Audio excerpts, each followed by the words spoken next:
What's going on, guys? My name is Naj. This is my official 200,000 mile ownership review of the B8 Audi S4. All right. Now, I've had this car for about 4 years now, and it is time to trade it in for something else. But before I did that, I wanted to make this short video for anybody who is looking to get into the B8 S4 platform or recently got into it. I'm going to let you know from my experience what to expect from 75 to 200,000 miles. All right, let's go. I purchased this car initially in 2017 with 75,000. This is by far my favorite Audi that I ever owned. Car was a beast, great tuning potential, two-tone leather seats, and it was one of the last S4s to come in 6-speed manual. Depressing. I did purchase an extended warranty with the car, okay? It was a 50,000 mile, 5-year warranty, whichever one came first. Because going into it, I thought it was gonna be a lot of maintenance, all right? I come from owning 4 B5 S4s. If you don't know what that means, my first name is officially Vacuum Leak, and my last name is Misfire, okay? The car was a nightmare. It was like a circus. Every time something happened, the whole front end had to come off. It was either a vacuum leak, boost leak, oil leak, coolant leak. It could have been any type of leak. You don't know, but you gotta take the front end off to find out every single time. Unfortunately, my warranty expired within like 19 months of ownership because I drove it a lot, okay? I drove it all around the country, in the snow, in the salt. That car was my daily driver, so wear and tear obviously was inevitable on it. Now keep in mind, up until my warranty expired at 125,000 miles, nothing needed to be repaired in the car. No repairs, other than regular maintenance, there was nothing that needed to be replaced on that vehicle. I shouldn't have bought that damn warranty. I mean, don't forget, general rule of thumb, you take care of the car is gonna take care of you. Now, this car does have a reputation for having a bulletproof engine, all right? With that being said, there are a few things that you need to watch out for. First of all, PCV valve, all right? The PCV valve in these engines is known for going out. If you have a car with this kind of miles, it's gonna blow sooner or later. And this is actually what happened to me. My coolant light came on. I opened the hood. The reservoir was empty. There was no signs of where the coolant was going. It wasn't leaking anywhere. I don't smell any coolant burning. I said, okay, something's wrong.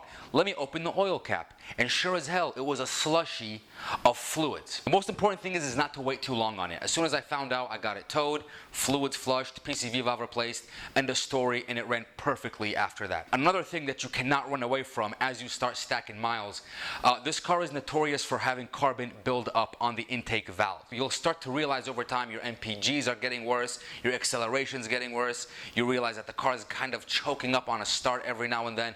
So getting that immediately restores everything. It was an easy job. I did it myself. It was about 4 to 5 hours. You just take your time with it, follow the instructions, and there are DIYs online where you can do all that kind of stuff. Don't seafoam it, okay? Do not seafoam the car to remove the carbon buildup. Save your AutoZone gift card for something else, like oil. That wasn't even a joke. The oil consumption on this car was aggravating. I was going through a quart of oil every 1,000 to 1,500 miles-ish. I drove the car pretty hard, maybe 30 to 40% of the time. Now, as far as this clutch goes, this is actually the factory clutch from the car. The previous owner had the car under warranty the whole time. Service records never indicated he ever replaced it. And I never replaced the clutch during my ownership either. But here's the thing.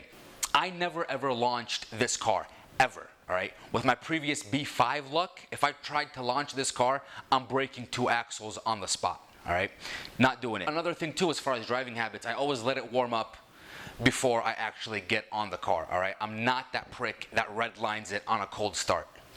Maybe because I don't vape. Other than the PCV valve issue and the carbon buildup, I really had nothing ever go wrong with this car. I've had this car for over 125,000 miles.